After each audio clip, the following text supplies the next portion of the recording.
Hello,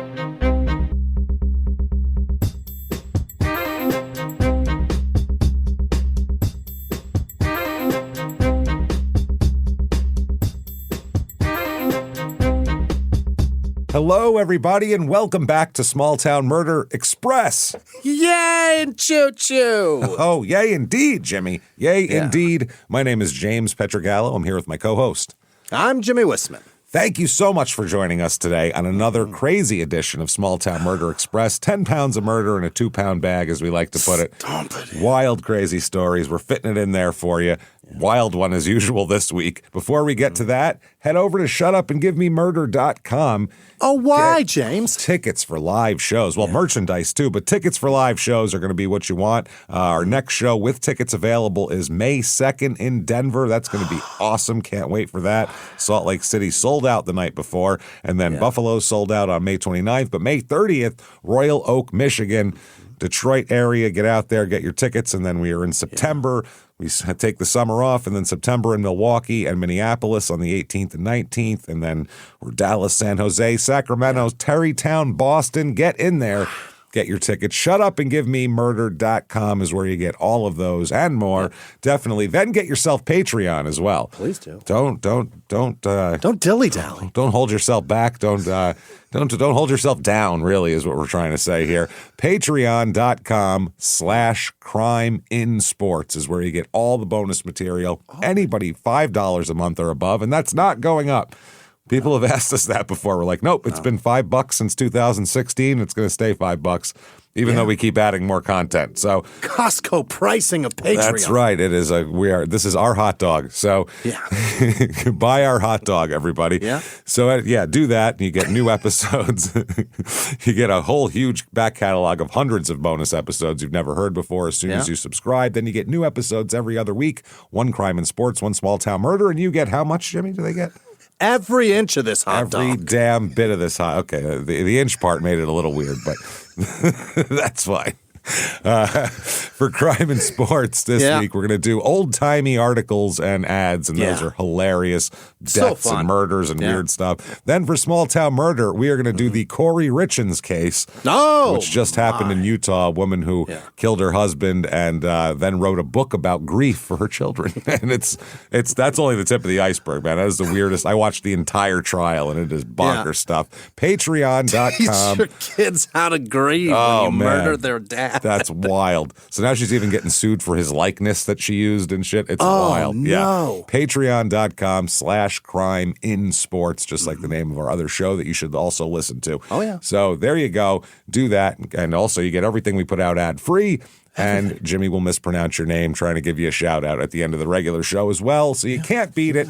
That said, I think it's time, everybody. Oh, boy. Let's get into this. Yeah. I think it's time to sit back. What do you say here? Let's all clear the lungs, deep breaths, arms to the sky, and let's all shout. Shut up and give me murder. Let's do this, everybody. Okay. Let's go on a trip, shall we? We've got it, All right, here we go with my swollen dentist face and everything else. We're going at it. Man, that's tough. My tongue is cut up. It's not nice, but that's all right. We're going to do this. Yeah. We're going to Pound, Virginia. Pound Town is where we're going, Jimmy. Everybody, it's time to go to Pound Town. Who's coming? Yeah, here we go. Where it's for lovers, James. Oh, Virginia. Pound Town is certainly for lovers. That we know. This is in the far western Virginia panhandle over there. Yeah. I mean, it's near the Kentucky border. This is a very rural area. I'm talking, there is nothing nearby. Like you go for nearest city, the nearest place is Pikeville, Kentucky. That's really the closest, which is not a metropolis, by the way. Never heard of it. It's really. We're 40 minutes from Pikeville, 4 hours and 20 minutes to Lynchburg, Virginia, our last Virginia episode 649, which was Murder for My Love, which was it's pretty self-explanatory by the title what goes on there. This is in Wise County, area code 276, population of this town, 828. So nothing. Pretty damn small. And nothing. And it's not a small place outside of a big place. It's just a small place in the mountains. It's in the Appalachians. This is some serious rural stuff here. Median household income here. Now, Rest of the country, the average is $69,000. Right. Here it's $26,417 household income. This is Less than a little over $2,000 a month. That's nothing. This is an old coal town that has collapsed basically financially. Like if you've seen American Hollow, the documentary that we did a Patreon about, it's very a similar place. Put it, because that was Kentucky, so it's right there. Right. Median home cost here also pretty low, $86,000, which is. That's still pretty high for what you're making. For what you're making, yeah. So there's also the Pound River. There's the Virginia Pound, which was I believe, a monetary unit. And there's also a woman named Virginia Pound. Don't confuse them. She was an actress who went by Lorna Gray. Virginia Pound. Yeah, that wasn't her stage name. Little bit of history of this town. The Pound area was explored by a guy named Christopher Gist in 1751. It's said to be the oldest settlement in Wise County. Oh. There's not many people in Wise County either. The nickname of this place is The Pound. The Pound. They say gotta stop. They lean into it too. Yeah. Everything is the town of Pound, which I know. What else are you going to call it? It's the town of Pound, but it sounds silly when you put it like that. It does. Yeah. It really sounds like someone's rapping it or something. It's weird. So they say that might be a family name or from a pounding mill built in 1815. Oh. A pounding mill. The county's first post office came there in 1848.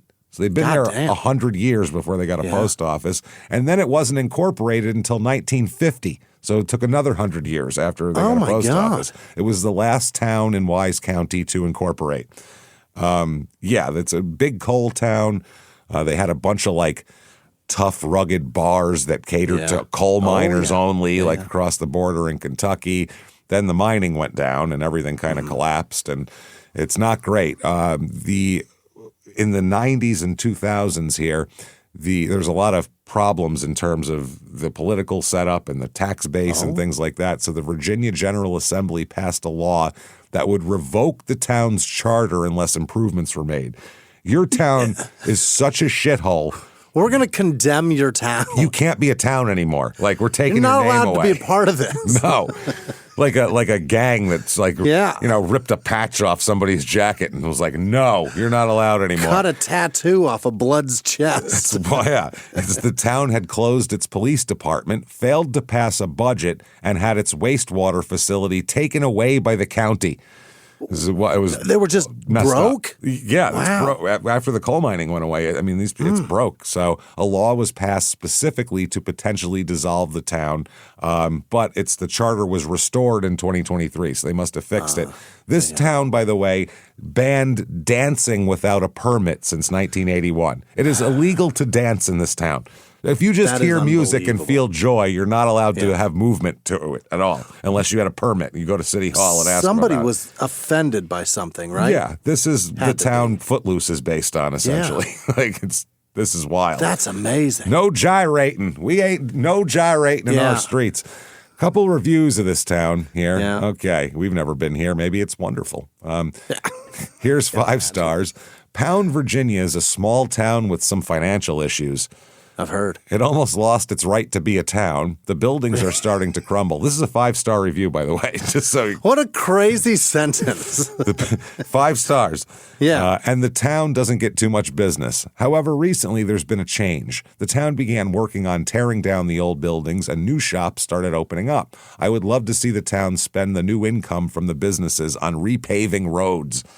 Holy. Yeah, here's 5. How many roads do they have with 800 people? It can't be many that are paved to begin with, I would think, right?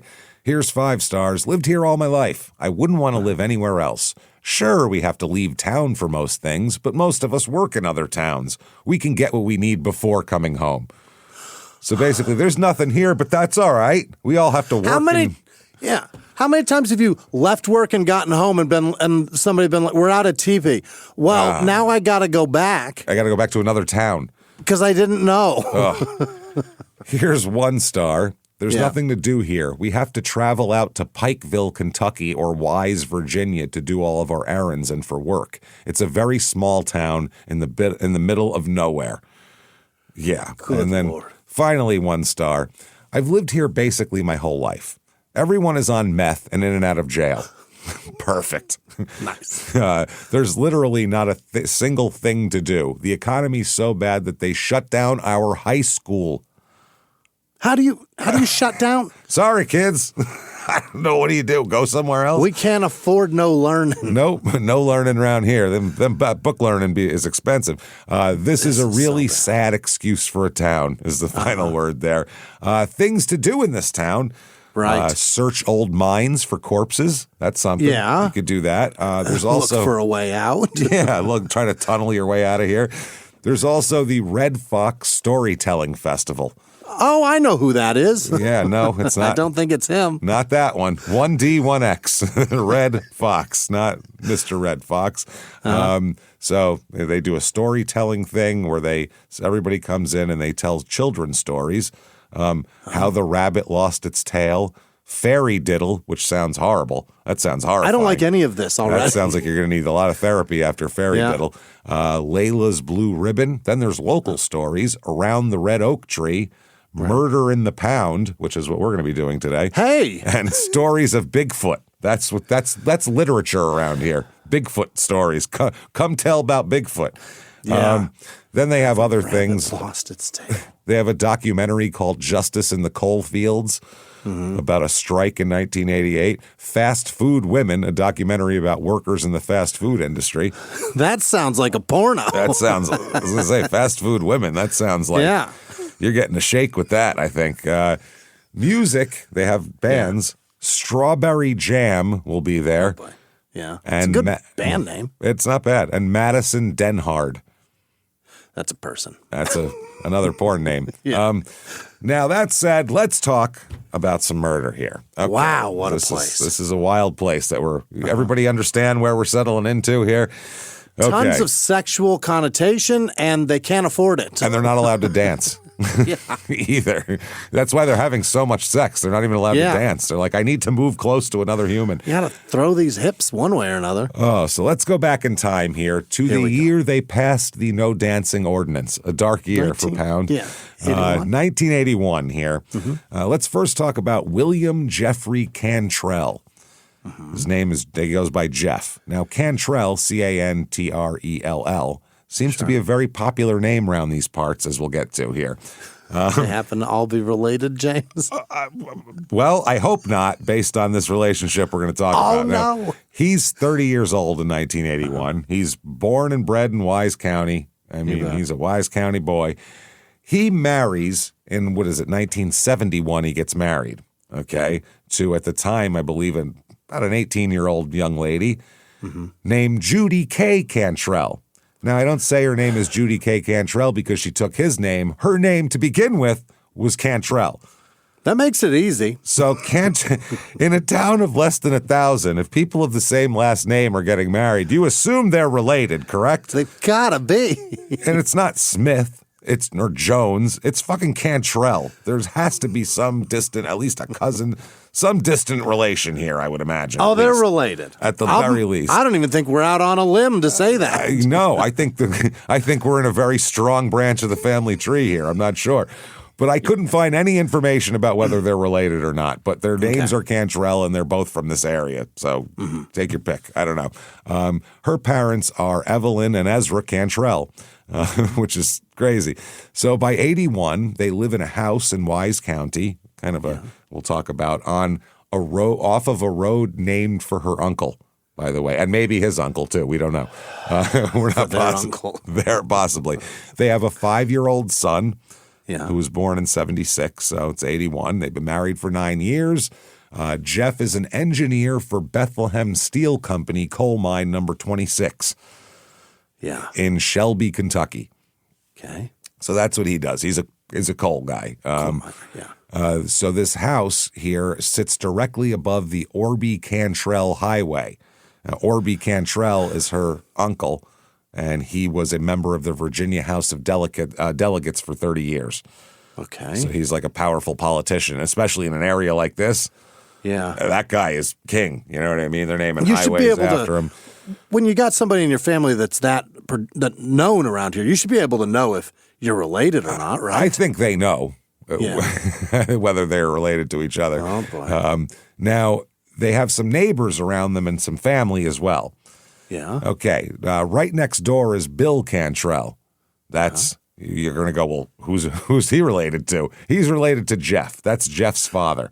I was going to say, that's his first name, too. So is Jeff a junior, maybe? No, this is Bill, is his dad. Right. Jeff's first name is William. William, yeah. There's no junior on him, though. Okay, all so I don't know. Yeah, he could be a William. They're both William, obviously, but I don't think there's a junior. Now, he lives next door, Bill Cantrell.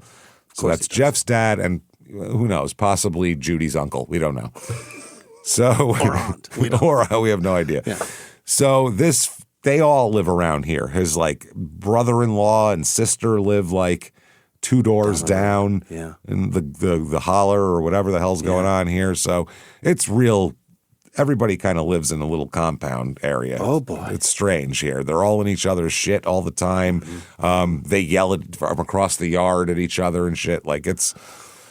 This is some backwoods stuff going on.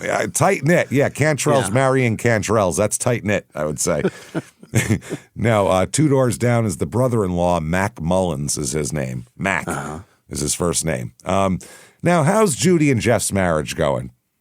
I mean, besides the fact that they share a last name, you think they would share everything, but you never know. Is it cantankerous? It's not going well. The main reason is because Jeff is sleeping with at least 4 women at this point. And some women come in and out, but he's always got a little rotating harem of ladies that he cheats with. Wow. Yeah. One affair with a married woman had been going on for about a year up until this point. Now he has a ton of nude pictures of this chick. Now this is before... This is before it's on your phone. You have to actually get a camera. James. You have to get a camera. If it's not a Polaroid, you have to take it somewhere so someone can develop it and some 18-year-old kid can whack off to your pictures. That's what you got going on at this Remember point. summer school? I do. Yeah, of course. So not only did he have nude photographs, he showed them to everybody. What? He shows these nude. You remember that? You know how I'm married and I'm banging a married lady, right? Well, here's some nude pictures of her I got. That's what this guy's doing. This is including he shows it to all the guys at work. Yeah. Which seems like a coal mine thing to do. Let me show you a picture of this lady I'm banging. Hold on. Well, what happens in the mine Bob's stays wife. in the mine. Well, yeah, it's what happens down below the earth stays down below the earth. She also showed the pictures even to Judy's own brother. Say what? Even to his brother-in-law. He's like, hey, man, want to see a picture of my girlfriend? Aren't you married to my sister? I mean, well, yeah, but still. Okay. He told his cousin Randall Dean Donahue while displaying these photos, he said that if anything happened to mine and Judy's marriage, I'd marry that woman as soon as she got divorced because she's married too. She's already married, man. What are you talking about? This is That takes crazy. another thing to happen for you to get married. Yeah, you need a lot of moving parts to work for you there. So some of the employees at the coal company said that he would read the men notes that his wife would put in his lunchbox. His wife Judy would put notes in his lunchbox. And Gary Smith, one of the people here that he worked with, said sometimes he'd read it, sometimes he'd pass it around to the guys. She wanted him to hurry up and get home. She couldn't wait for him to get home. Last night was great, that sort of thing. So how's he doing so much? This guy's dick works overtime. I'm not sure how many hours he puts in the mine, but his dick is working overtime because it's clocking in as soon as he clocks out. I'm telling you, man, she's leaving notes for, man, you really knocked my socks off last night, and he's passing it around to the fellas like it's Vietnam, and he got a letter from his sweetheart. I don't know what's going on here. Smith said that Cantrell seemed proud of the notes. He said, if they were my notes, they'd be personal, is what this guy said. But he was passing it all around. I'm not telling anybody. Yeah. Now, the thing is, too, both Jeff and the woman that he's sleeping with, cheating with, they both say they're committed to their marriages. They're not, making a plan to be together or anything. She's like, well, I can't leave my husband and kids. And he's like, well, I can't leave my wife and son. And they're like, all right, well, let me take another pic. Hold on, spread them a little wider. Click. That's what's happening. Do that V thing. You do that. Yeah, there you go. Point to your butthole. Okay. Perfect. I want to see it. if it's honest and open, you've still got to honest and open to other people about this. Because they're honest and open, but there's on the peripheral. So Jeff told people that he wanted to make his marriage work. Yeah. So at the same time, he's showing nude photos of the woman he's banging to everyone who will look at it, including his wife's brother. Right. Which is crazy. So we've set up the situation here. I mean, he's going around coal dust on his face, putting his dick into anything that will have it at this point. I can't believe it. And taking pictures of it. So let us go to December 8th, 1981. Okay. That night, Judy is attending a karate class. Which I don't know where you'd find a karate class in this area, but I can't believe they have that much karate studio here. Variety of maybe classes to take. I can't believe maybe it was in Pikeville. I'm not sure. It can't be nearby, right? I wouldn't imagine so, but she's taking a karate class. That's what she's been doing. So she's coming home that night from a karate class. About 9 p.m., Mac Mullins, Jeff's brother-in-law there, the guy who lives a couple doors down, he said he heard 2 loud booms around 9 p.m. All right. Thought they were fireworks of some kind, somebody lighting off some shit. It's the mountains, fireworks, guns, there's all sorts of shit exploding at any time. There's a primer being hit somewhere. It could just be a sinkhole forming, too. You never know. It could just be the ground collapsing below you. That's also. Could just be a pocket of flammable gas that caught a spark. You never know. Whatever caused that Nothing But Trouble movie to go on, that's could be happening all around you. So he called to his father-in-law, who was Bill, Jeff's dad, and Bill dismissed the noises. He heard them too, but he said the noises that sounded like firecrackers are coming from the direction of a neighbor who works on guns and shoots all the time. He said, so he probably does this a lot. Yeah. Some tannerite. Yeah. So, shit's blowing up all the time. Right. And Bill also said, quote, I was watching television and I didn't think anything more about it. So there you go. He's watching TV. He doesn't care about explosions happening nearby. I TV's just turned on. up the Jeopardy a bit louder. Yeah. I don't think Jeopardy is what these people are watching, probably. I'll take things that didn't happen tonight for 1,000, Alex. Yeah, that's something. So about 9:15, Jeff calls his parents' house. He calls Bill. Yeah.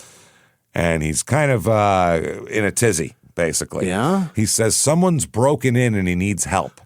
Oh, my. Yeah. Now, the noises that they heard, the booms, happened about 9:05 p.m., according to Bill, and he said they were about 3 to 5 seconds apart. Boom, 3 seconds, 5 seconds, then another boom. Boom. Yeah. So Jeff called, told his mother that he'd been robbed. Someone broke in and robbed them, and he needed help. Okay. So Bill said that he, quote, went out on the porch and heard Jeff screaming and crying in a loud voice, "They've shot Judy, they've shot Judy."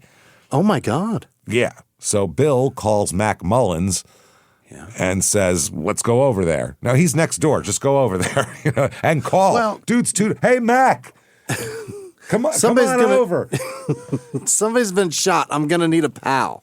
Yeah, I got to have a buddy for that. So anyway, everyone converges on the house. Somehow Mac Mullins gets there first. I don't know how. Bill is boy, awfully slow to get off the couch for they've shot Judy. So he's like, but hold on a minute. Let me see it's the double jeopardy. So this one's important.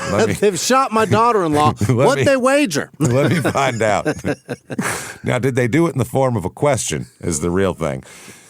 So Mac, this is horrible, obviously. Mac gets there. When he arrived at the scene, he said at the foot of the steps leading up to the house, Jeff was holding Judy in his arms. Right out front. Right out front and wailing, Judy, my Judy, all that kind of shit. So Bill said he drove from his residence along the gravel road. He lives next door. To his son's house and saw his son cradling Judy saying, "Oh, baby, oh, baby." Oh, baby. And he said, "Get my camera. Hold on, her boob's showing." Yeah. Titties out. Mac Mullins had already arrived there, and he walked over there from his house. Yeah. They call the police. That seems like the right thing to do. Even in the mountains, you call the police. And Officer Mullins is dispatched at 9:18 p.m. Okay. He had been patrolling Route 23, which was the main highway. That's the Orby-Cantrell Highway. Right. And he saw no vehicles parked on the shoulder, no intruder, no people leaving the area at a high rate of speed, no Nothing like that. And there's not a lot of ways in and out. It's you go down to the dust highway. Trail. Nothing no going disturbed on. earth. Duke boys didn't jump over the gully. Nothing happened. So the rescue squad is there when he arrives. He arrived about 9:30 when there's already EMTs on the scene. And Judy is lying in the driveway at the foot of the brick steps. It's a 5 brick step, little stoop basically. Yeah. She has been shot twice with a 12 gauge shotgun at close range. Wow. That is in the neck and head. 3 to 5 seconds apart, too. Boom and boom. Yeah, that's one on the ground. Finish him off. What the fuck? Yeah. So, this happened on the front steps by all the evidence. It looks like she was walking up the front steps to her house after karate class and, assassinated. A chopper, a well-placed roundhouse isn't going to save you from a shotgun blast, unfortunately. No. And there you go. So 28 years old, dead in the front yard. Hey everybody, just going to take a quick break from the show to tell you the best place to get all of your meats and seafood and anything protein. It's so good. Good Chop. Goodchop.com. Oh, it's so delicious. I'm a meat guy, and I love meat, and I love seafood, and this stuff is so good that you get from Good Chop. Really high-quality meats. It's true. You get that strip and the steak, and it's marbled so good and so well, and those scallops are fat and good and delicious, and I just love it so much. When that Good Chop box comes, it's party time. I love it a lot. Good Chop delivers high-quality American meat and seafood straight to your door, vacuum-sealed and frozen at peak freshness.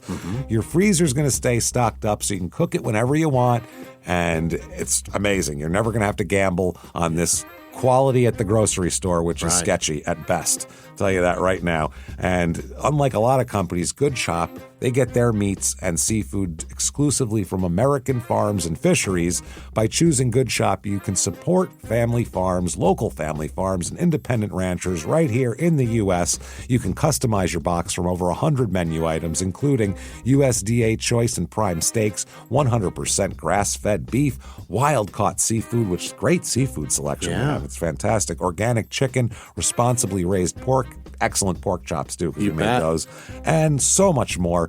Good Chop sources only the good stuff, which is why they feel confident about their 100% money-back guarantee. Here it is, everybody. Love Good Chop or you get your money back. No, nothing complicated, no fine print. You love it or you get your money back. That's it.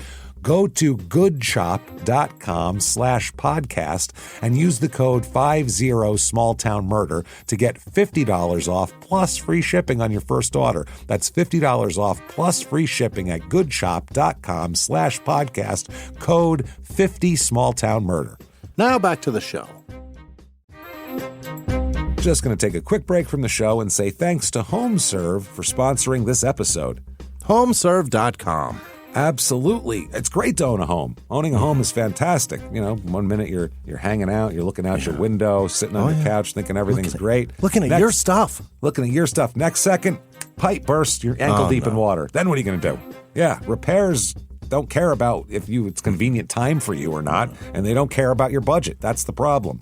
You got health insurance, you get car insurance, you get all these different things, your phone, everything's covered. You protect all these things. But what about your home? It's your biggest investment, and when things go wrong, the costs are hard and fast. It's rough. So that's where HomeServe will save you. I'm telling you right now, regular homeowners insurance, they usually don't cover a lot of the day-to-day wear and tear, plumbing failures, HVAC breakdowns, electrical issues.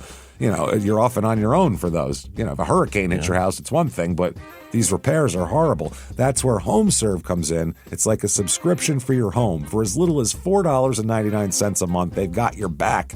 Repairs hit fast and hard. You could be searching for a contractor in a panic, or you could already be on the phone with HomeServe's 24/7 hotline scheduling a repair, and they take care of all that crazy stuff for you.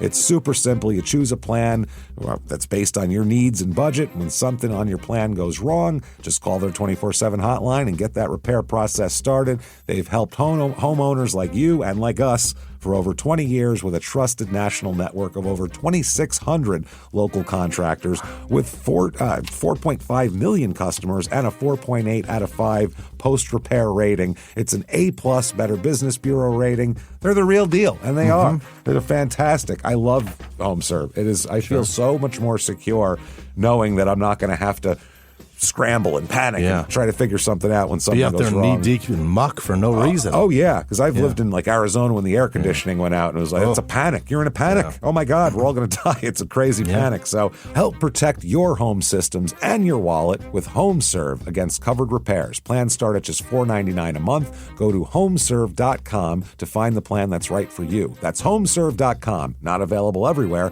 Most plans range between $4.99 and $11.99 a month. Your first year. Terms apply on covered repairs. Now back to the show. 2 shotgun blasts. Lord. Her karate bag is near her feet. Her house keys are on the steps. She's just about to open the door and dropped them. Yeah. Now the shotgun here was on the grassy landing near the corner of the house at the top of the steps. It belongs to Jeff. He keeps it inside the house.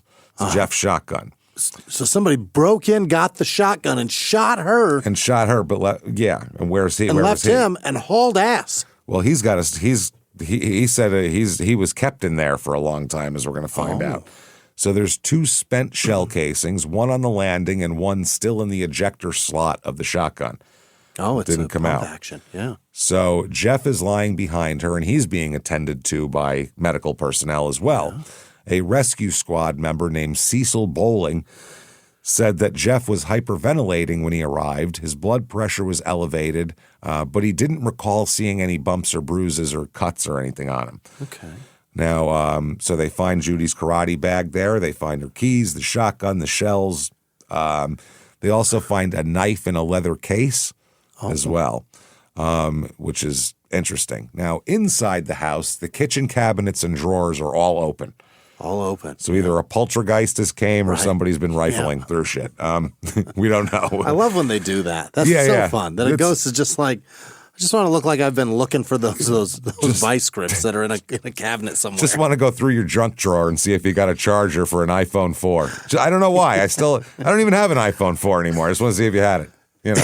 Yeah, treat your kitchen like Monty Hall just asked for a bobby pin. That's exactly right. Yeah, that's what everyone's junk drawer is. So there's Christmas presents unwrapped in a bedroom because this is December. So there was Christmas presents wrapped. Now they're unwrapped. Women's clothing hanging from open drawers. So everything's been gone through. They were wrapped, and this person unwrapped them all. Unwrapped the gifts to see what they are. Yeah. The words "fuck you" are written on the television screen. I believe in dust because I can't get. Has to be in the dust because I can't find out if it's like in marker. There's no mention of that. Paint. Yeah. So it's written on the television screen. They said the letter K is rendered in an unusual way. They described it as looking like a V with a slash mark down the front. That's what somebody made. So a weird looking K. It goes too deep. Yeah. The V part of it. Judy's wedding rings were on a counter by the sink. And there was camera equipment visible in an open cabinet above the refrigerator. These are things of value. That seems valuable, yeah. Yeah, and that are in the open. 2 men's watches were on top of a dresser in plain sight, untouched. Jeff reports the following items have been stolen. Now, not rings and watches, but $450 in cash, a clock. Who steals a clock? I'm going to break in and steal their clock. Yeah. There's rings a camera and on watches? the clock. Take the clock. Yeah, take the watches. They're clocks. Those shits are expensive. They're clocks. A .38 caliber pistol. Oh. A movie camera, 1981 style. Who knows? 16 millimeter. Who knows? Jewelry of various, persuasions. A pocket knife. A hair dryer. They stole the hair dryer but left watches and rings. What? Who takes the Con Air? Christmas presents, a comb, money from his billfold, his pocket watch, and I don't know what this is, a Plextron. I don't know what a Plextron is, but it's 1981. Sounds like technology. Sounds like something. So they brought in a tracking dog about 3 hours later in rain and snow, and still brought this tracking dog in. And the dog found a scent leading from the back of the house to a boundary fence around a field on the Cantrell property. That's great. Yeah, it's really good. But the scent ended there at the fence. It didn't continue off the property. No, So they got helicoptered out. Yeah. The dog turned around and came back to the house. Well, yeah, once you get there, you jetpack it from there. Yeah. Then you can fly. Then you can fly. Now it's time to fly. That's why we didn't see any getaway cars. Looking for 2 guys in a jetpack, everybody. Watch out. You got to run to get the momentum up, and then you hit the thrusters and then you take up and off. away, babe. Yeah, you ever been on a plane? It's not from a seated position. It's not a helicopter. It doesn't just take off from the gate. Got to get a good pace going. You got a taxi. So the dog turned around, came back to the house. Now, in that field, they found some of the stolen items. Oh. So things just fell off of them. As you jetpack, that thrustle, things will fall off. It'll jerk things out of your pockets. Yeah. There's no trail leaving the property, no vehicles seen on the highway, no vehicles heard on the road, and no fingerprints at all on the shotgun. Oh, wow. Okay. Now, a palm print inside the house belonged to neither Jeff nor Judy, but there's no other prints anywhere else. Just a random palm print, which in 1981 was as useful as... nothing. Absolutely. As you found like a Pringle on the front step. That is the equivalent of an evidence paperweight. Doesn't matter. Nothing. So a soil sample from the bathroom windowsill matched soil behind the house. But they checked, too. It didn't match anything on Jeff's shoes. Okay. So to make sure it wasn't Jeff climbing in the window. Right, yeah. Jeff got locked out of the house or some shit. Yeah. There's a broken drinking glass on the kitchen floor that is consistent with the story Jeff will tell, but also, consistent with just a broken glass, too, at the same time. Yeah. So basically what his story is that 3 men were in the house for over 2 hours.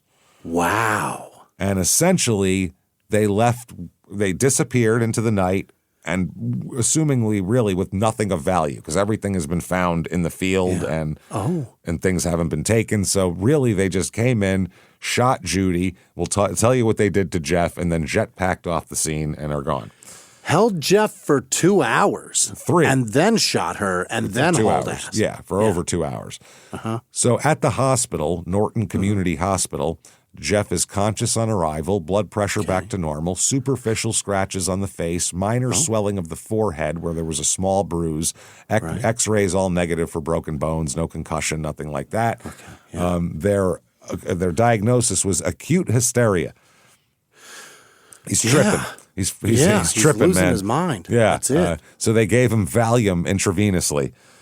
Which sounds awesome. What? You can do that? That sounds like it's probably really good. Yeah.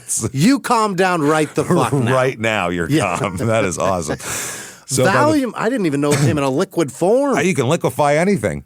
Yeah, I guess so. Drugs, people, you can cook it, liquefy it, shoot it. Anything could be shot into your veins if you really want it to be. That is awesome. You got to really want it is the thing, Jimmy. Now, by the following day, the swelling's gone and the cuts are nearly healed. So all very superficial stuff. Yeah. Judy at the time said she was fired at close range from no more than 15 feet, which is close for a shotgun. Yeah. That's pretty close for a shotgun. Within 15 feet? Dude, that's everything is hitting you. It's you're getting all the pellets at that point. And they said it was 2 blasts to her chest and neck. Okay. Which makes it seem like chest is where you go for, center mass, and then down, and then you go for the neck. Yeah. So they said she would have been dead real quick. Right now. Real quick. Yeah, she didn't last long. She probably never saw it coming, or if she did, it was only for a second and she was gone. So at least even if it tears up even if it doesn't tear up internals, it's going to tear so much off you, you're just going to bleed out so fast. Mm-hmm. Horrible. It's a lot. So there's a witness, a neighbor woman, on the road that said she heard Judy Cantrell's car pass her house 9 o'clock, 9:05, somewhere around there. Mm-hmm. She looked out the window, quote, as she always does when cars go by. That's my thing. Oh, my God. Imagine living somewhere where a car going by is something you got to get up and look out the window for. Hey, it's a car, everyone. The kids come running. Really? Is it blue? Oh, man, I wanted to see a blue one today. That's about a 72 Cordoba. Oh, my God. Who gives a shit? That's how rarely cars drive by. Yeah. She said she saw Judy's vehicle. She said that's the first vehicle she heard on the road all evening. So no intruders coming or going. That is a positive reason to do that shit. I mean, you always have her. She's the neighborhood surveillance camera, I guess. She said she heard no other vehicles until the rescue squad arrived. Okay. All right. Now, the palm print, like we said, so they said there's handwriting on the TV, soil on the bathroom windowsill that matches the soil behind the house, broken glass on the kitchen floor, palm print that doesn't match either of the residents, no fingerprints on the shotgun or the shell casings or any of the items found in the field either. Oh. Any of the stolen items. Gloves for sure, right? Has to. Yeah. So they don't get a story from Jeff, a complete and total story, because he said, my head's a little whatever. They don't get a story from him till New Year's Eve. How long is that? A week? 3 weeks. Yeah. That was December 8th. Yeah. So this is now December 31st. Uh-oh. That's a long time, but I guess then the holidays were coming, so it's a small town police department. I can't imagine they had the full detective unit going during the holidays. He's got to put up lights, man. He's got so much to do. He's got relatives coming from Kentucky. It's a lot going on. So December 31st, he provides a handwritten statement to police. Yeah. He describes the attack in very vivid detail. 3 men break in, all of this thing. He said he arrived home at 6:40 p.m., entered the kitchen, didn't turn the light on, as people do when they go into a dark room. 6:40 in December means dark outside. As fuck. Which means pitch black in your kitchen. You're going to knock a glass off the table and break it. Well, that's not what his story, though. He didn't turn on the light. He said he was immediately struck over the head with a hard object. Okay. And seized by 3 men who forced him to the floor. All right. Okay. The object he's hit with is a glass. He said he was hit with the glass. Yeah. Now, he passed out, he said. He said when he came to, he was face down on the linoleum floor with his hands and legs tied with his own insulated underwear, by the way. His long johns. They done tied me with my long johns.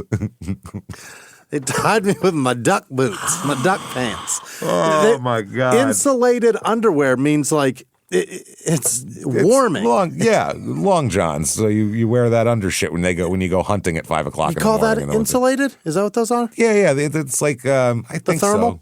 Like a thermal type thing, almost like this, almost like my shirt a little bit. But I think that's insulated usually means it's got like a layer in between 2 layers. It might. You know what I mean? It could be thicker or that's some thick shit. Thick shit. Yeah, he's getting tied up with one of those, and he said what happened after that was the largest of the men, who's a big fat guy, sat on him.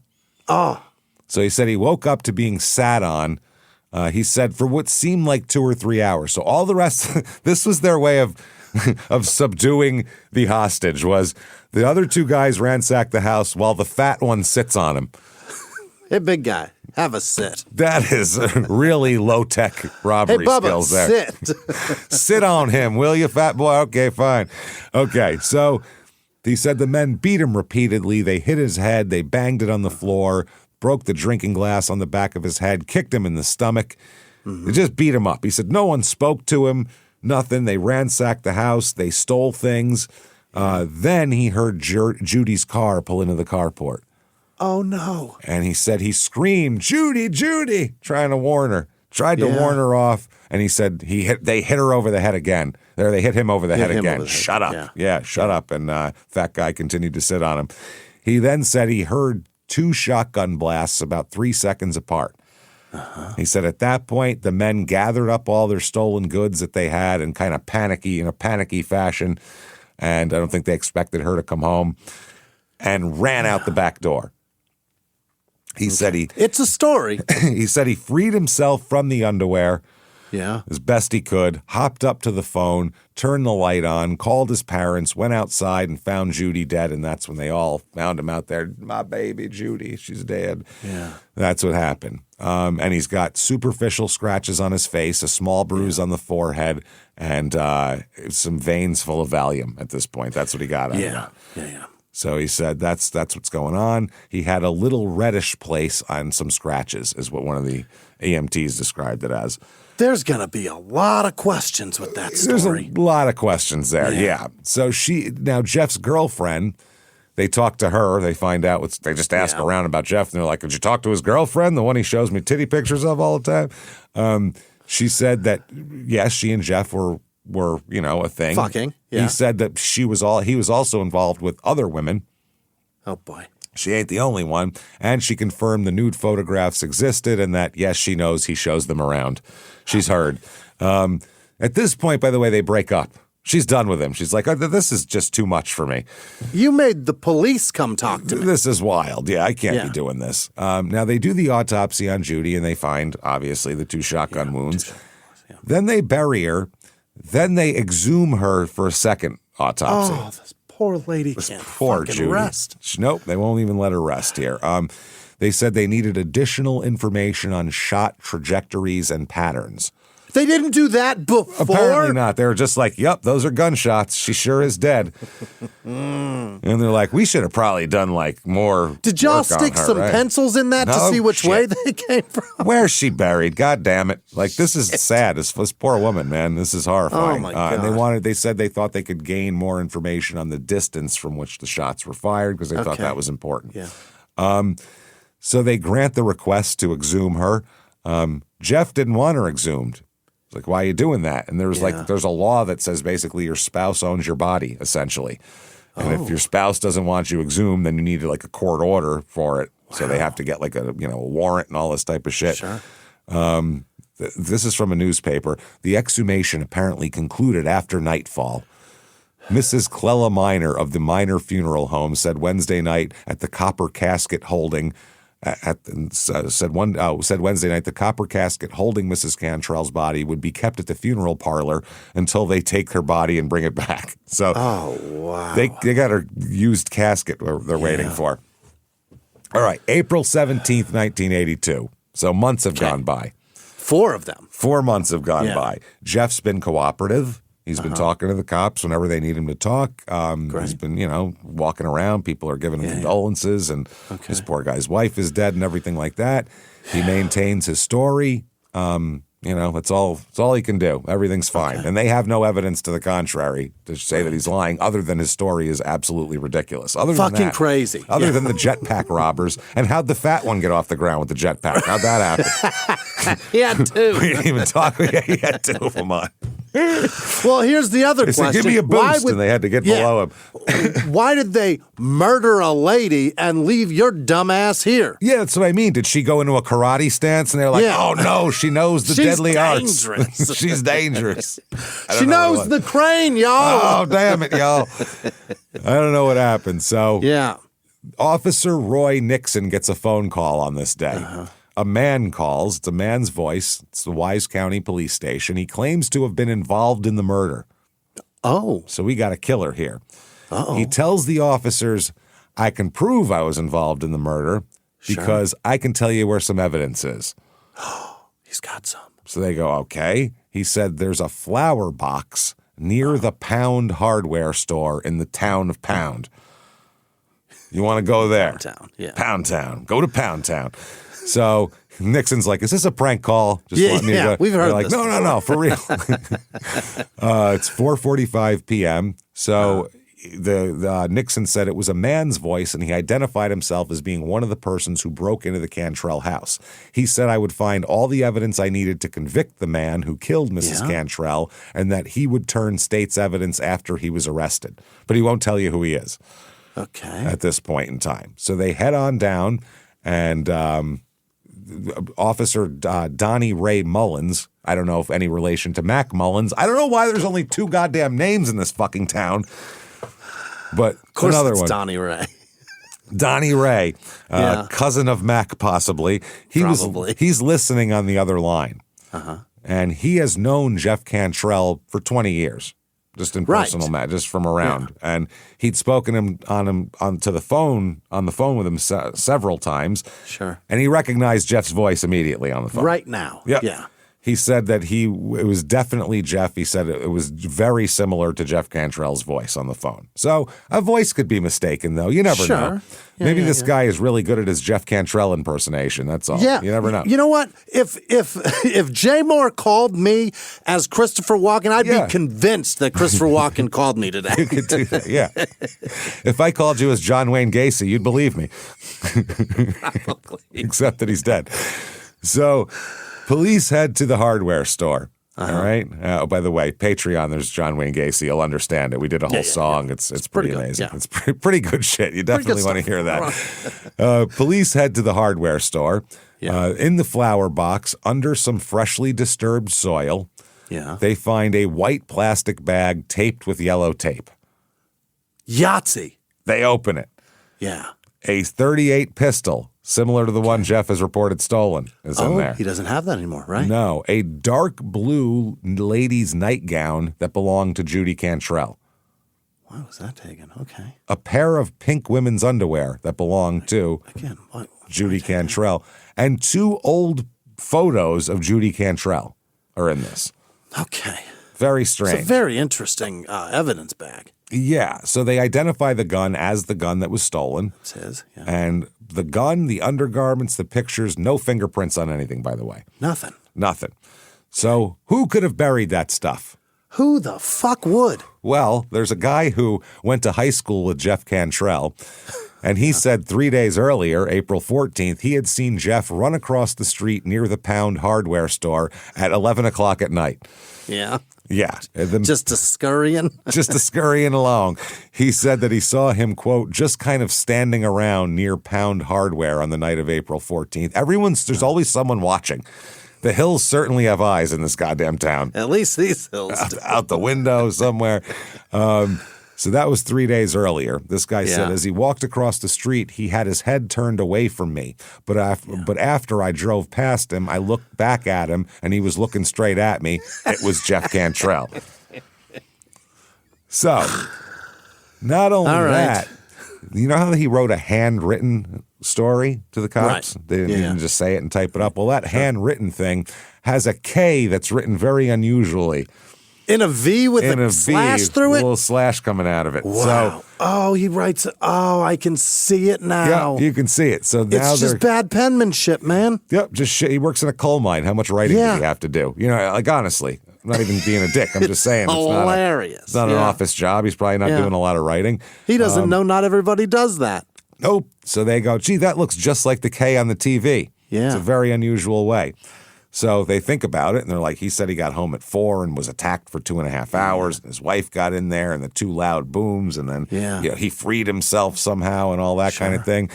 He's seen burying evidence, and the phone call came to us, sounded a lot like him. These jetpack criminals make no sense. Why'd they leave him alive? Why would they leave him alive to tell this story? So 2 days later, on April 19th, 1982, the grand jury goes ahead and indicts him for first-degree murder and use of a firearm and commission of a murder. Jeff is in deep shit. Fuck. Yeah. So he goes to trial.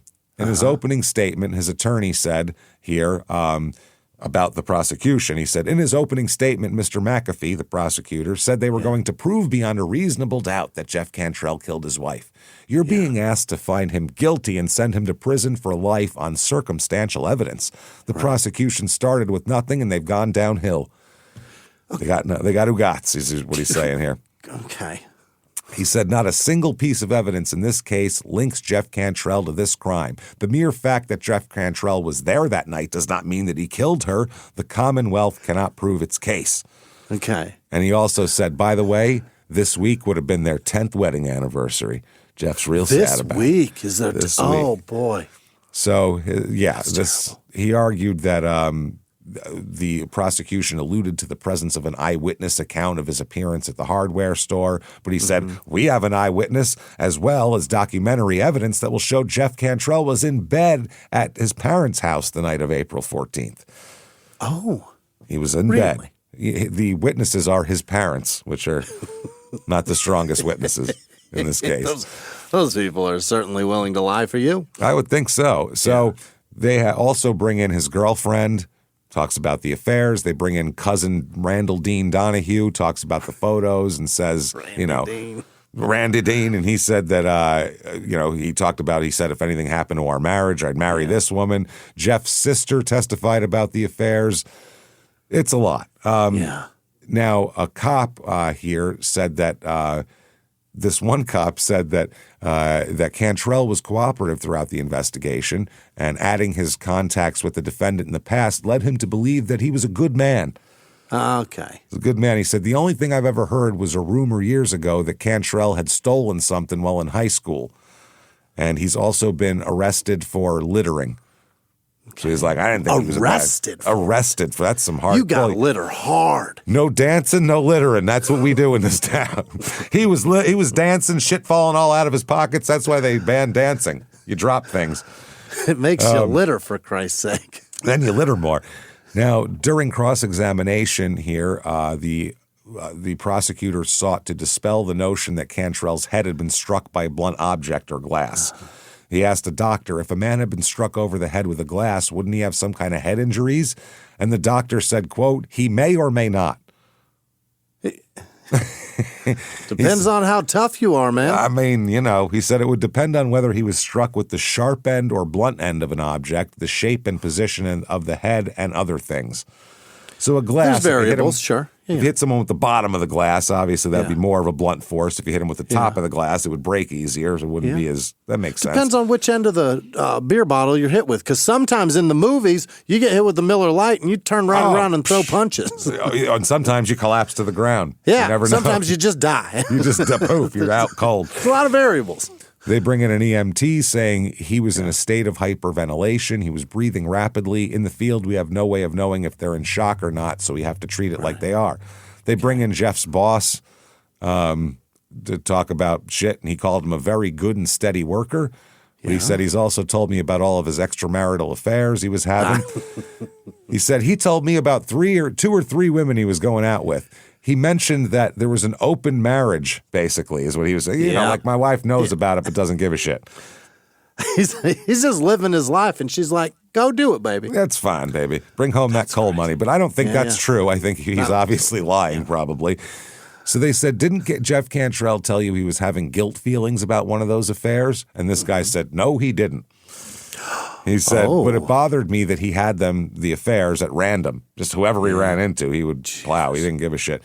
They bring in a neighbor who lives near the intersection of Route 23, which is the road leading up to the scene. He testified that the only vehicle he had seen also was Judy Cantrell's. Yeah. But Jeff's relatives say they saw suspicious vehicles, two of them, parked beside Route 23, not far from their homes, several times in the weeks preceding the murder. So he's saying basically casing the joint. They were casing it for weeks. This is the big score, everybody. We're going to get a nightgown and some grandfather clock and a clock. They testified that they had seen a white car and a red and white pickup truck parked in the wide part of the shoulder on Route 23, where Jeff Cantrell sometimes met persons with whom he was sharing a ride. Okay. He said they were quote setting where you couldn't see them from either house. Oh yeah. And he said after the death, after Judy's murder, they never saw them again, though. Yeah. The backwoods set. They set. Yeah, they don't sit, they set. Exactly. Yeah. Now, Jeff's sister said she had seen the vehicles more than once, and on one occasion, someone driving the truck followed me to aerobics class. They sure have a lot of classes in this small town. No a lot of athletic kidding. Endeavors for women to get into. Jazzercise around here. That's nice. Yeah, this isn't bad at all. This isn't too shabby. Wow. There's a hot yogas right down from here. It's excellent. She said she didn't report the activity to the sheriff's department until after the murder, and then her husband Mac, the brother-in-law, said that his wife had told me about the two vehicles 2 or 3 weeks before the murder. Jeff testifies, because he kind of has to, Not really, though, because they don't really have a ton of evidence. They but already got a story. What do you need to testify to? That's it. My written statement. That's what it is. Under direct examination from his attorney, he admits to 4 affairs during his marriage. He admitted On the stand? On the stand. That's his own attorney, because they got to get that out of the way, because otherwise they're going to rip him a new asshole on cross about what a scumbag he is. He admitted to showing the nude pictures. He said he showed them to other people. Yeah. He said there was an ongoing relationship right up to Judy's death. Yeah. He said that was something I'm very ashamed of and regret very much. It was real immature on my part to show pictures of her around and brag. It's a great word to use, sir. That's all you can do. So the verdict comes in here. Oh, boy. It's a hung jury, mistrial. Stop it. Hung jury. They say, no evidence. Hung jury. Are you serious? Swear, that's it. It's the only guy...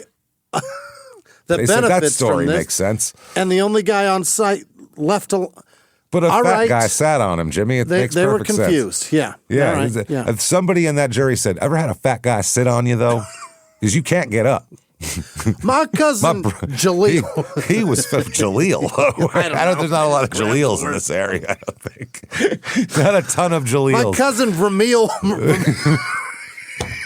What was his last name? Robinson. Oh, God. Ramil Robinson, my cousin, the NBA player. My cousin Anthony Peeler sat on me one time. Oh, God, Jesus, that's He done funny. sat on me on Easter, and I couldn't get up until goddamn Memorial Day. Till after the ham was cold. I couldn't even do it. Hey, everybody, just going to take a quick break from the show to tell you the best home security available out there, Simply Safe. SimplySafe.com, SIMPLI safe.com. Absolutely. There is a big difference between traditional home security and Simply Safe. It's just so, number one, it's so easy. When you get it, you can have the whole system up, installed on your own and live. It's so easy. You do it online. There's apps and all this. In like an hour, you can do this. Yeah. Which is less time than normally people would take just in the window waiting for a technician.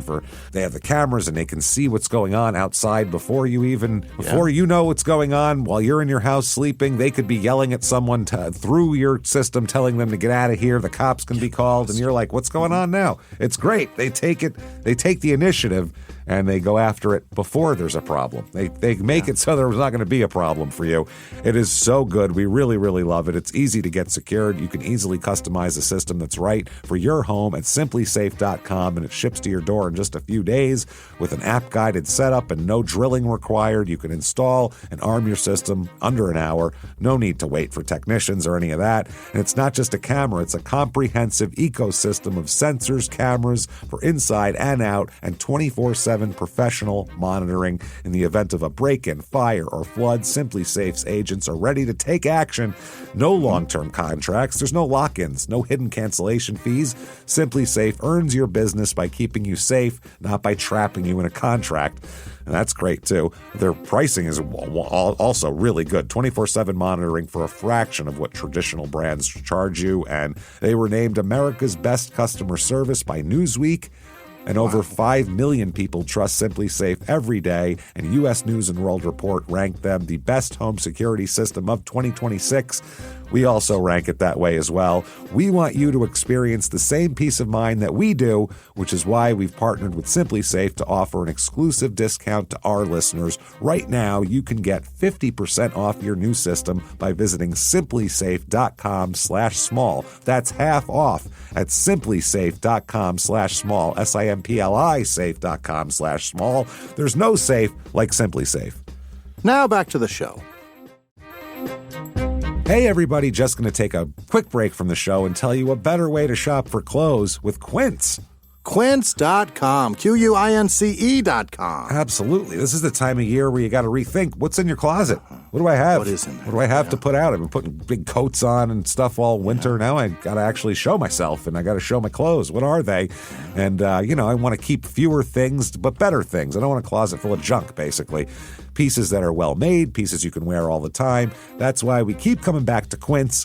The fabrics feel elevated, the fits are thoughtful, and the pricing actually makes sense.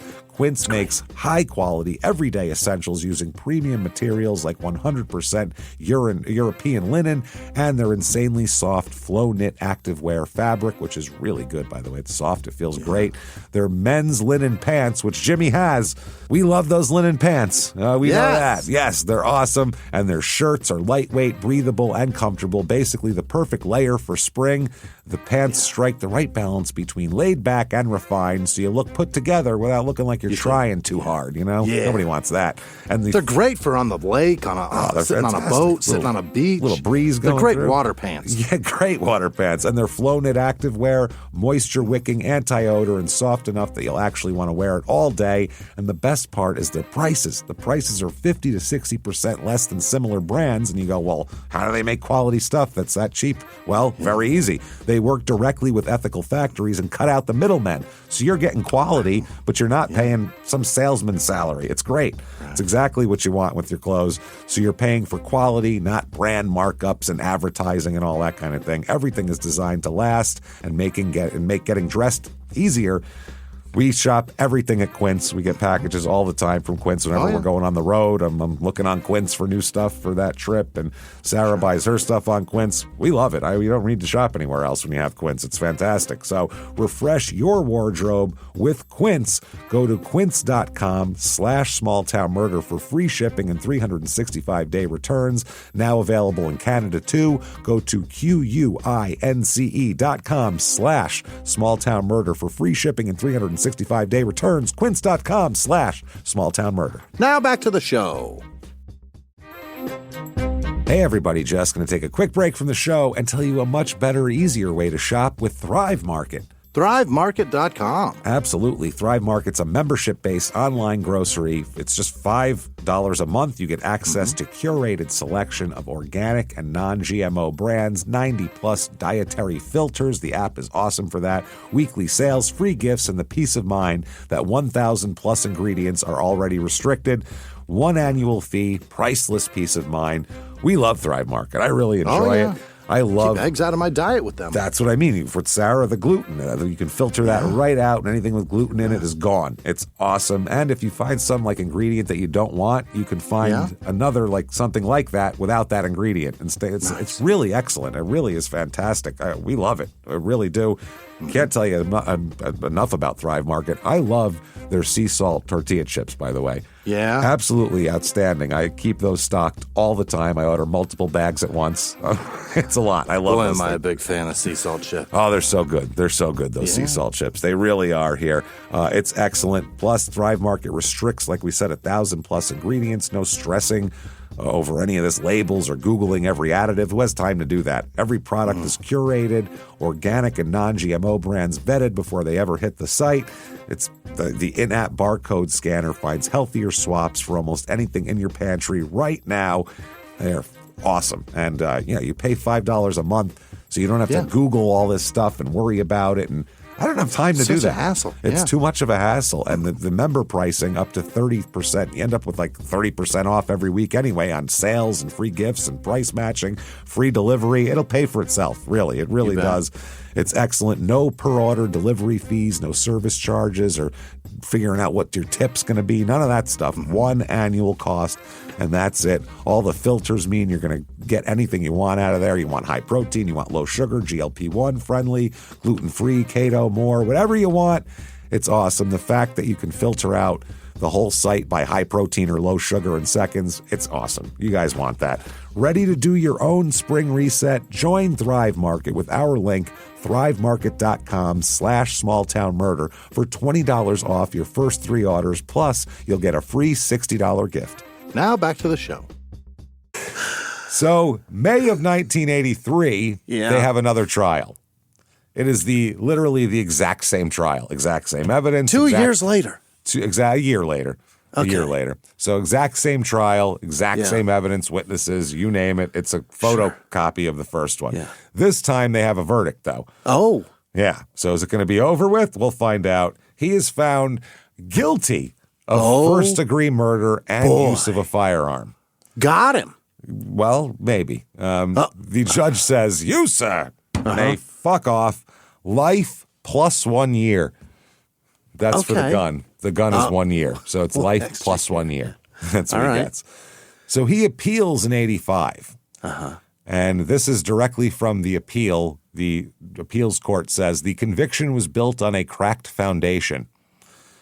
How? Carl McAfee, who was the prosecutor, was actually a private attorney retained by Judy's parents for $10,100, which in 81 in this area, that is a fuckload of money.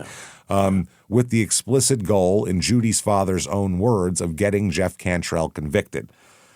So he was simultaneously representing Judy's family in a civil custody action to take Jeff's child away from him. He told the jury openly that he was employed by Judy's parents to assist the Commonwealth. I am employed to get that man. To get him, yeah. In closing arguments, and by a private entity, not even by the state. In closing arguments, he told them that he was speaking as a special prosecutor for the family of Judy Cantrell. Oh, boy. He ran the case. They say in the appeals document, he wasn't assisting, he was leading. He examined most of the witnesses. He made and responded to most of the motions and objections. He gave closing argument. That's the lead attorney. That's it. That's everything. Yeah. They said the actual Commonwealth's attorney was present throughout and took an active role, but McAfee was the lead attorney. He's the guy. They said the Virginia Supreme Court examined this arrangement and used the phrase overwhelming probability of conflict of interest. Overwhelming. Yeah. Absolute conflict. He's hired, but the prosecutor has to look at it completely unbiased and decide what the right path is. Not, I'm going to get him. That's the way our justice system can operate above board 100%. And you can't. Yeah. In this situation, you can't be not above board. This is small town murder. Yeah. This isn't happening in a problem. In a large county with a large city in it, probably. No. It's not going to happen like that. So, yeah, they said that the duty to administer criminal law impartially is essentially a judicial one. The duty to represent his civil clients with undivided fidelity and zeal pulled in the other direction. Yeah. They said you can't serve as both things. So the Supreme Court also found it was error to exclude one of the doctors, a forensic pathologist from Tennessee, who would have testified that 10 to 20% of head blow cases, there's no visible external injury. Okay. The prosecution had been hammering Jeff's lack of serious injuries in closing arguments. They said if you hit somebody hard enough to knock them down, you're going to leave something. And the judge had prevented the defense from putting up an expert to counter that claim. Okay. So this is reversed and remanded back again. To resentencing or retrial? Retrying. It's Get the fuck out of here. The conviction is reversed. So Jeff goes free for a while. He remarries. You know how you do. Yeah, swinging dick. This guy's. Well, I mean, this guy's he's a ladies' man. Wild oats to sow. Yeah. Then he discovers something hidden in the house. In the walls, basically, letters concealed in various places in his home. He was cleaning out the home before selling it. Yeah. He finds 3 letters dated July 16th, September 5th, and October 19th, 1981. These are letters from Judy's boyfriend. Oh, she was cheating too. She's out there cheating too. I'd look at that karate instructor first and foremost because they're flexible. You know what I mean? He writes a lot of letters and she really hides them in the walls like a World War II. Well, yeah, refugee. Like you're hiding money in the Depression. So, Cantrell, Jeff said that his former attorney had advised him to make a thorough search of his house before selling it, and when he found the letters and poems and a card, said I should keep them in my possession and keep quiet about them. Keep quiet, too. He produced 3 love letters signed with the initials PSC, probably a Cantrell, I imagine, and a different Cantrell, as well as a Valentine and some love. Probably Stephen Cantrell. You never know. Probably some other Cantrell. That is. Probably some Cantrell. As well as a Valentine and some love poems addressed to his wife. The letters to Judy, my fair, spoke of wonderful nights at your house while Jeff was away. What? The letter writer expressed a wish that she could learn to love him more than her husband and son, but said that he was reconciled to being, quote, your second man. Oh, my. This is basically Corey Richins' boyfriend. This guy. That's what he is.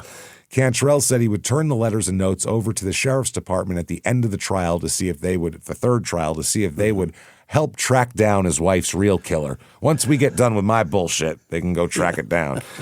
He said he's kept them sealed in a plastic case in case they might contain fingerprints.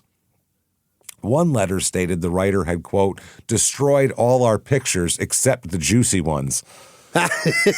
Dude, everyone in this town is way ahead of the curve here. This is the town. The juicy ones. This is it's Pound Town, all right. You betcha. This is the town OnlyFans started in. They're so ground horny. Zero. They're so horny and they need pictures. And this letter refers to keeping joint diaries about their affair. Okay. Another refers to items marked in a Hustler magazine to give them something to look forward to. They were going to send the pictures to Hustler. Oh, wow. All those magazines would have like a, regular girl feature where people would send in pictures of their girlfriends or whatever. The submission by, girl next door thing. Yeah, exactly. Cantrell said he had no idea who wrote the letters to his wife, but he thought they might have some bearing on her murder. Trial number 3. Unbelievable. Now everyone in the whole county really knows everything about this story. So they have to move it to Russell County. Yeah, I mean, there wasn't a lot of people to begin with, and they're related to half these people. So they get a third jury. The original indictment was null prost, which means dismissed without prejudice, because Cantrell had been arguing it was tainted by the prosecutorial misconduct, so they had to re-indict him. And they do. They re-indict him. So he argues double jeopardy now, since they re-indicted him on the same charge. But he wasn't acquitted, so no. Exactly. They said the Virginia Court of Appeals said no, jeopardy hadn't attached to the third trial because the jury hadn't been impaneled and sworn when they got rid of the indictment. If they had got rid of the indictment after that, then it could be considered that. So the trial proceeds. It goes on. They said that Cantrell had reason to believe his wife had found the evidence, this is the prosecution, of his affair that he had admitted about, and became angry enough that he shot her when she returned home, and then became hysterical when he realized what he had done. Because seeing murder will fuck you up. Seems thin in motive, though. Like, she got mad at the affair, so he shot her after karate class. Right. Not even like it escalated. Right. Didn't make sense. She didn't get in the house yet. He's had several affairs. She probably has caught on to more than one of them. It's not going to be, he's dealt with this before. I would think. The defense suggested enough scenarios. This newspaper article said they suggested enough scenarios to supply a season's worth of television scripts for a show like Dallas. That, Judy had broken off with her lover and was blackmailing him, and that the man was searching her house with accomplices to recover potentially scandalous photos. So that's the three guys. That's a story. It's not a bad story. Diaries or videotapes mentioned in the letters, maybe that's what he got, and that he shot her out of jealousy and fear that she would recognize him, or in a panic when she arrived back home. So same story from Jeff, same evidence minus these letters, or plus these letters, everything else. The defense also presents a similar robbery in town on December 10th, 81, which is 2 years later, or 2 days after the robbery, where 3 masked men held up and robbed a man and his family that night. Oh. So that's something. Those robbers were never identified. Okay. Interesting. Now, they said that they'd have Judy's love letters, like we said. They get put in there. They talk all about that and, Judy, my fair, and the juicy letters and Hustler and all that kind of shit. And the verdict comes back this time again, and he is found guilty again. Yes. This time, more guilty again. First-degree murder, use of a shotgun in the commission of a murder. Yeah. This time his sentencing is way different, though. I mean, really? You, sir, fuck off. 23 years in prison. Really? Which is 22 plus 1 for the gun. What is the, So he's going to do 10, 11 years? Yeah, what is the thought on that? That judge apparently took a liking to him, took a shine to him. I'm not sure why the fuck. Was impressed by his sexual prowess. He said, man, that man's got a mighty penis. I'm going to. This boy throws dick 22 years. We can't hold a mighty penis in a cage for that long. Our prison won't hold it for that. It won't. We're going to guess at 22 We put it in. He picked the lock with the thing. That thing is good. I'll tell you. If he beats that against the wall long enough, he might just be free tomorrow. You never know. You seen Shawshank? Tim Robbins had a humongous penis. That was the whole point. It's like a fire hose. All he had was a rock hammer. What do you think we call that hog? Well, that's right. That right there's a rock hammer if I ever saw one. No, it's I ever saw one. That's why it's from pound. He pounds away on that. So the aftermath, Joyce Parker, who operates Joyce's restaurant, said people still do talk about it. Mm-hmm. She said the talk is died down after the third trial. Most of those you ask in the stores or on the street won't admit to following the trial in detail, but they said they all suspect that he's got to be guilty. We treat it like a Danielle Steele round here. We don't want nobody to know we're reading it, but we're reading it. He must be guilty.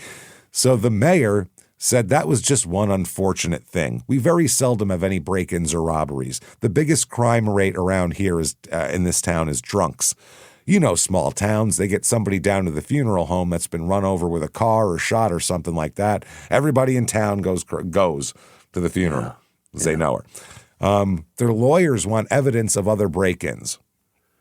Okay. They say they want all of this. They say there's a crime spree, including robberies and burglaries, and this is a big part of it, and they need this to demonstrate further convincing evidence to the jury that William is innocent, as he has claimed throughout the investigation.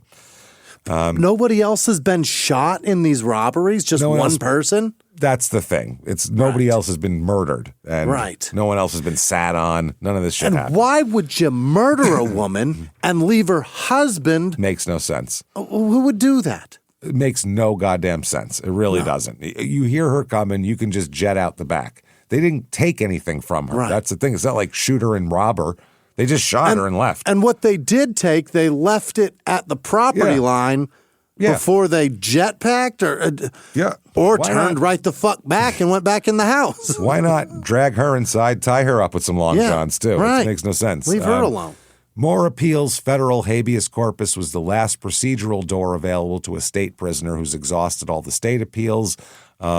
That didn't quite work out, though. He tries to go on the Fourth Amendment. It was rejected because the shotgun and other items near Judy's body were in plain view during a lawful emergency response. He tried to say that the shit that was on the front lawn they illegally searched. It's like, no, they would have seen that. It was sitting in the fucking front lawn. It's laying right there as we try to do chest compressions without a chest. And they said it's the plain view doctrine, doesn't require police have no idea that evidence exists, only that they know it's in a specific location in advance and intend to seize it. So anyway, this is the Fourth Circuit affirmed the court in February 1990, all avenues exhausted. Yeah. He's staying in prison. He maintained his innocence throughout all the appeals, throughout everything. He said they're real intruders, 3 men, fat guy on my back, glass on my head. Yeah. That's it. Judy is buried in Flat Gap, Virginia.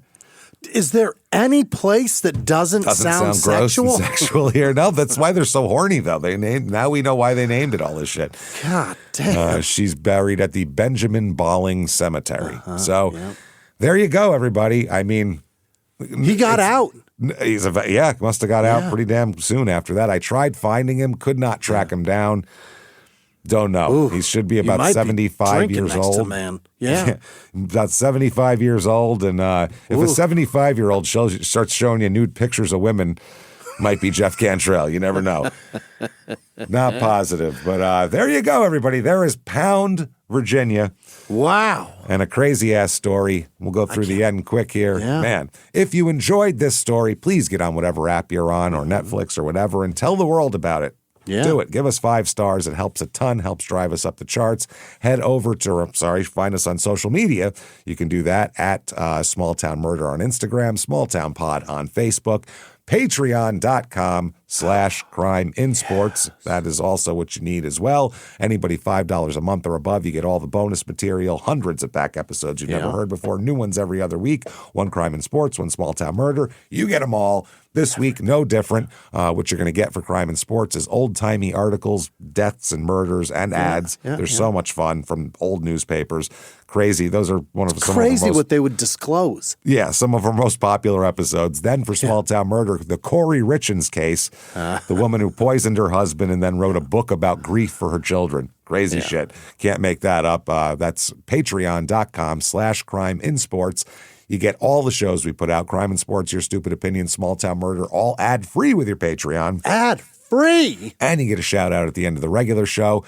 ShutUpAndGiveMeMurder.com is the website. Head there for all your tickets. Next date with tickets available is May 2nd in Denver, then Royal Oak, Michigan on May 30th. Buffalo and Salt Lake City are sold out. Sorry about that, but thank you. And then September 18th and 19th in Milwaukee and Minneapolis. ShutUpAndGiveMeMurder.com. Get your tickets right now. That's also where you can find drop-down menus that take you everywhere that you need to go. Merchandise and social media and all that good stuff. So do that. Keep coming back and seeing us and listening to us every damn week. And until next week, everybody, it's been our pleasure. Bye.